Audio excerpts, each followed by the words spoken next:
सबसे पहले आपके स्कूल मैनेजमेंट और पूरी टेडेक्स टीम को शुक्रिया अदा करना चाहूँगा कि आपने मुझे इस काबिल समझा कि मैं आपके साथ मेरी ज़िंदगी की कुछ यादें और कुछ सीख शेयर कर सकूँ।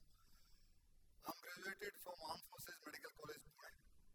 मैं एक किसान का बेटा हूँ और उसके बाद में मैं देश की सबसे बढ़िया मेडिकल कॉलेज है जो आर्मी एयरफोर्स नेवी की एफएमसी पुणे, मैं वहाँ गया। वहाँ से मैं इंडियन आर्मी में कमीशन हुआ और उसके बाद में मैंने स्पेशल फोर्सेज के लिए वॉलंटियर किया। 18 लाख की जो फौज है उसमें सिर्फ 11,000 सोल्जर्स हैं वो स्पेशल फोर्सेज में हैं और वो भी सिर्फ वॉलंटियर होके ही जा सकते हैं और सिलेक्शन रेट है 0.1%। वहाँ जाने के बाद में जब मेरा टेन्योर आया कश्मीर में काउंटर इंसर्जेंसी एरिया जो है जहाँ पे पाकिस्तानी आतंकवादी हिंदुस्तान के खिलाफ लड़ रहे हैं, तो उस समय मैं बिल्कुल एक यंग बच्चा था 22 साल का। मैंने कभी भी आतंकवाद को इतने करीब से नहीं देखा। मैंने फौज को भी थोड़ा सा नजदीकी से देखा लेकिन इतना डीप डाउन होके नहीं देखा कि कैसे इंडियन आर्मी और कैसे स्पेशल फोर्सेस टेररिस्ट के खिलाफ ऑपरेशन करते हैं। तो मैं अनंतनाग में जो कि एक बहुत ही हेवीली टेररिस्ट इन्फेस्टेड एरिया था, जब हम वहाँ पे रुके हुए थे तो एक रात को अचानक जो एम्यूनिशन डिपो था और जहाँ पे मेरे एक सीनियर थे संग्राम सिंह, नाउ हिज नो मोर, और मैं जब हम थे तो उसमें आग लग गई और वो आग इतनी भयंकर आग थी कि वहाँ पे कम से कम शायद 40-50 करोड़ का एम्यूनिशन होगा, वो अगले 2-3 घंटे में पूरा का पूरा जल गया। उसी वक्त जो हमारे बॉस थे वो आए वहाँ पे और हम दोनों खड़े थे। हमें ऐसा लगा और स्पेशली मुझे लगा कि डेफिनेटली वो पूछने वाले हैं कि इतना लॉस हो गया तो किसी न किसी को तो इसकी सजा मिलने वाली है। लेकिन उन्होंने आते ही जो सबसे पहला सवाल किया, उन्होंने कहा क्या किसी बंदे को चोट लगी है? All are safe? तो हमने कहा हाँ सर सारे बंदे सेफ हैं। तो उन्होंने कहा कि फिर क्या है, एम्यूनिशन आता रहेगा, मुझे मेरे बंदे सेफ चाहिए। तो लाइफ में उस दिन मुझे अचानक इतना बड़ा झटका लगा क्योंकि मैं एक गांव का बच्चा फौज में आया और जिसके सामने 50-60 करोड़ का है, और ये बात है 2002 की, आज 2026 है। 24 साल पहले शायद 50-60 करोड़ की वैल्यू बहुत ज्यादा थी और उनका ये बोलना है कि कोई फर्क नहीं पड़ता, जल गया वो बाद में देखेंगे। लेकिन अगर बंदे सेफ हैं तो कुछ भी नुकसान नहीं हुआ है। जिंदगी में आपकी भी लाइफ में ऐसे बहुत सारे मौके आएंगे जब आप अपने लाइफ के सबसे क्लोजेस्ट आदमी हैं उनको खो दोगे। आपके पास बड़े बड़े असेट होंगे, आपकी गाड़ियां, आपका घर, कुछ भी जा सकता है, जिसपे आदमी इतना ज्यादा टेंशन लेता रहता है कि मैं लूट गया, मेरी जिंदगी बर्बाद हो गई। कुछ भी बर्बाद नहीं हुआ है। अगर आप जिंदा हैं, आपके घर वाले जिंदा हैं, आपके दोस्त जिंदा हैं, आपकी टीम के लोग जिंदा हैं, आपके साथी जिंदा हैं, आपके कम्युनिटी के लोग जिंदा हैं, आपके देश के लोग जिंदा हैं, अगर वो सेफ है तो कोई भी मटेरियल लॉस है वो कोई मैटर नहीं करता लाइफ में। मैं आपसे हमेशा एक ये चीज कहना चाहूंगा, इसको आप बांध दीजिए, एकदम अपने दिल से सीने से लगा लीजिए इस चीज को।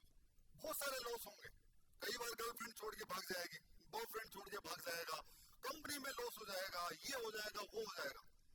आपको पता है एक कंपनी में अगर लॉस होगा तो क्या होगा? कुछ एम्प्लॉइज को बाहर निकाल दोगे आप, और ज्यादा लॉस होगा तो क्या होगा? ऑफिस छोटा कर दोगे, और ज्यादा लॉस होगा क्या होगा? शेयर होल्डर्स का जो प्रॉफिट है वो कम हो जाएगा, और ज्यादा लॉस होगा तो क्या होगा? कंपनी बंद हो जाएगी, आप मर नहीं जाओगे। लेकिन अगर इंडियन एयरफोर्स का एक राफेल या सुकोई अगर वो गिरता है तो उसकी कीमत 350 करोड़, 750 करोड़ है। लेकिन जब एयरफोर्स चीफ कोई प्लेन गिरता है तो सबसे पहला सवाल ये पूछता है इज पायलट सेफ? क्योंकि प्लेन दूसरा आ जाएगा, बंदा नहीं आ सकता दोबारा। तो ह्यूमन लाइफ की जो वैल्यू है वो सबसे बड़ी वैल्यू है, ये हमेशा आप याद रखिए। एक दूसरा वाकया मैं फिर आपको और सुनाता हूँ। 2003 का जब मैं स्पेशल फोर्सेज में, फिर मैं अनंतनाग से बांदीपुर आया। बांदीपुर में पाकिस्तान के बिल्कुल नजदीक सटा हुआ एरिया है और बहुत ज्यादा इन्फिल्ट्रेशन हो रहा था। तो जो हमारी टीम थी 10 पैरा स्पेशल फोर्सेज की ब्रावो टीम, उसको वहां पे बांदीपुर भेजा गया कि उसको रोकने के लिए इनको लगाओ वहां पे। हमें एक खबर आई कि इस एरिया में, उस गांव पे, बॉर्डर पे, यहाँ पे 40 टेररिस्ट हैं और आप लोगों को जाना है। वो स्पेशल फोर्सेस का एक नियम है, individual never matters, team matters each and every time. अगर टीम है तो आप हैं, आपकी वजह से टीम नहीं है, टीम की वजह से आप हैं। तो हमने प्लान किया और उस समय हमारे पास मैप थे, लेकिन हमें ऊपर से जल साहब ने कहा कि यहाँ का एक लोकल बंदा है जो आपको इंफॉर्मेशन के जरिए वो आपको उस जगह पे ले जाके छोड़ेगा। और वो बंदा कश्मीर का था, बीएसएफ का, he was a good soldier, nothing against him. लेकिन स्पेशल फोर्सेस की ट्रेनिंग अलग होती है और एक नॉर्मल सोल्जर्स की जो ट्रेनिंग है वो बिल्कुल अलग होती है। उसको हमारे साथ दिया, वो ऑपरेशन सिर्फ 12 घंटे का ऑपरेशन था। जब भी 12 घंटे का ऑपरेशन होता है तो हम 24 घंटे का सामान अपने साथ, एम्युनिशन, खाना, सब कपड़े सब लेके चलते हैं। जब हम जा रहे थे रास्ते में, हमारा सबके ऊपर 40 किलो हमारा वेट था और हम पहाड़ के ऊपर चढ़ रहे थे, वहां पे बर्फ पड़ी हुई थी। तो जो बंदा हमें बीएसएफ का बंदा दिया था, उस बंदे से वो 40 किलो का वेट लेके चढ़ा नहीं सकता था। उसकी वजह से हमारी स्पीड स्लो हो गई और हमें अर्ली इन द मॉर्निंग 5 बजे उस टेररिस्ट के हाइड आउट पे पहुंचना था और उनको न्यूट्रलाइज करना था। लेकिन इस बंदे की स्पीड इतनी स्लो थी कि हम बढ़ते बढ़ते, वो जो ऑपरेशन था जो 12 घंटे में खत्म होना था, हम आधी रात के टाइम, मतलब उससे कम से कम 6-7 घंटे की दूरी पे रह गए। और उसी वक्त बर्फ पड़ना शुरू हो गई। बर्फ पड़ने से पहले हमें लगा कि अब टाइम पे तो नहीं पहुंच पाएंगे, शायद ये ऑपरेशन कल रात को करना पड़ेगा। तो हमारे पास जो खाना था वो हमने खा लिया ताकि कुछ वेट कम हो जाए, कुछ पानी पी लिया, कुछ ने बर्फ को गर्म करके पानी पी लिया। उसके बाद में जब नेक्स्ट डे का हम प्लान कर ही रहे थे, इतनी ज्यादा बर्फ पड़ना शुरू हो गई कि कुछ भी नहीं दिख रहा। तो पेड़ों की आड़ में हम बैठ गए। तो जो 12 घंटे का ऑपरेशन था वो 24 घंटे में कन्वर्ट हो गया।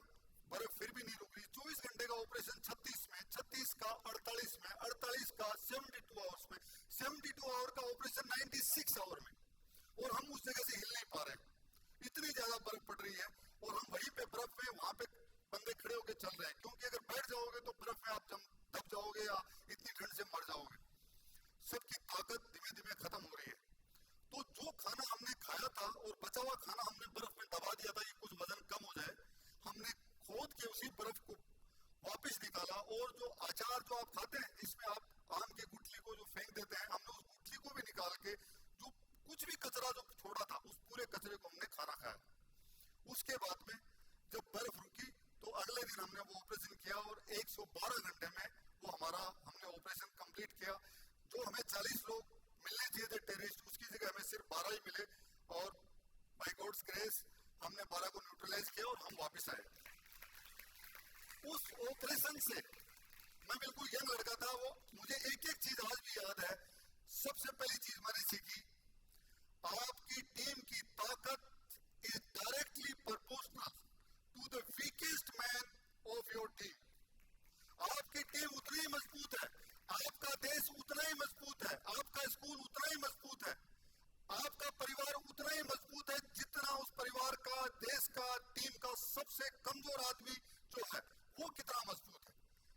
क्योंकि जो 12 घंटे में अगर हम पहुंच जाते तो हम शायद 12 की जगह 40 टेररिस्ट मारते हैं, पहली बात। उसके अलावा दूसरी चीज, लाइफ में कभी भी चीजें ग्रांटेड नहीं लेनी चाहिए। खाना, पानी, ये जो सुविधाएं, ये फोन, ये घर, ये सारी महफिलें, ये सब कुछ आपको एक्स्ट्रा मिल रहा है।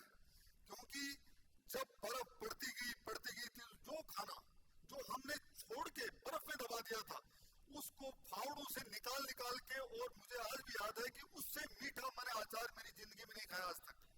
वो आम की गुठलियां, और उसको इतनी देर मुंह में मैंने घुमाया कि शायद इससे मुझे कुछ अमृत मिल जाए तो मैं शायद जिंदा रह जाऊं काफी देर के लिए। तीसरी चीज, लाइफ के अंदर कभी भी कोई टास्क है उसको आप बीच में नहीं छोड़ सकते। जब हम वहां फंस गए तो ऊपर से आर्मी हेडक्वार्टर और हमारे जान साहब थे, उन्होंने कहा इस ऑपरेशन को अबॉर्ट करो और आप वापस आ जाओ, क्योंकि इतनी बर्फ पड़ रही है, पता नहीं कितनी देर पड़ेगी, तो आप सब वापस आ जाओ। मैं इतने लोगों की जान नहीं खो सकता। लेकिन जो मेरे टीम कमांडर थे कान संग्राम, और हमने डिसाइड किया कि चाहे कुछ भी हो जाए हम उस जगह तक जाएंगे, देखेंगे कि वहां पे क्या है। और हम गए और हमने ऑपरेशन सक्सीड किया। उससे मुझे एक चीज याद अभी वो जो समझ में आती है, वो आपको भी याद रखनी चाहिए। कभी भी आप लाइफ में या तो टास्क लो मत, अगर लो तो उसको अंजाम तक पहुंचाओ। अगर आपने नहीं पहुंचाया तो आपके ब्रेन के अंदर सारी इंफॉर्मेशन स्टोर हो रही है। नेक्स्ट टाइम जब भी आप कोई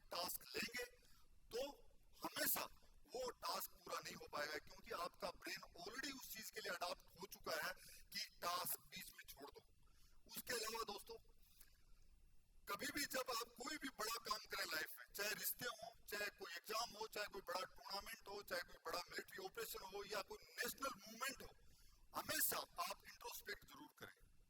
जब वो खत्म होता है उसके बाद में आपको अपनी टीम के साथ, अपने घर वालों के साथ, अपने टीचर्स के साथ, अपने कोचेस के साथ, अपने नेताओं के साथ बैठ के आपको बात करनी पड़ेगी कि क्या क्या कमियां हुई हैं, क्योंकि you can not repeat same mistake again, क्योंकि ह्यूमन लाइफ की वैल्यू है वो बहुत बड़ी है। और मुझे आज भी याद है कि जब हमने वहां पे बर्फ में 12 टेररिस्ट पाकिस्तान के खत्म किए, तो मुझे पता है कि वहां पे काफी सारा सिरका पड़ा था, एप्पल सीडर विनेगर पड़ा था। जनरली सोल्जर्स हैं वो ड्रिंक करते हैं, तो मैंने मेरे सारे साथियों को बोला कि अभी यहाँ पे पार्टी किससे कर सकते हैं, ये सिरका है, इसमें बर्फ मिलाते हैं, लेट्स चीयर। जिंदगी में छोटी छोटी खुशियां हैं, उनको सेलिब्रेट पक्का करना है। आप कभी मत सोचो कि जब मैं गोल्ड मेडल लेके आऊंगा उसी दिन मैं सेलिब्रेट करूंगा, नहीं, खुशियां हमेशा सस्ती रखिए, इनको महंगा मत रखिए। और जाने से पहले एक चीज और बोलूंगा, कोई भी चीज इम्पॉसिबल नहीं है, कोई भी चीज इम्पॉसिबल नहीं है। स्पेशल फोर्सेस के अंदर एक ही चीज सिखाई जाती है, वक्त लग सकता है लेकिन मंजिल हमसे दूर नहीं है। तो कैसे कह सकते हो कि आसमां में सुराख हो नहीं सकता, कैसे कह सकते हो कि आसमां में सुराख हो नहीं सकता? जरा एक पत्थर तो तबीयत से उछाल के देखो यारो। जय हिंद, जय भारत।